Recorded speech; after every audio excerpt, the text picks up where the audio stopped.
গুনাহগার মত আমার কেমনে হবে পার। হ্যাঁ রে আফসোস, নবী খুব কান্না করতেছে।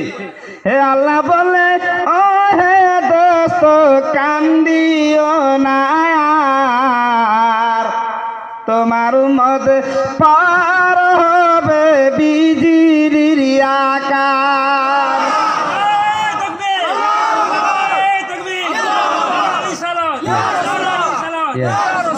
এ তোমার উম্মত পার হবে বিজলির আকার।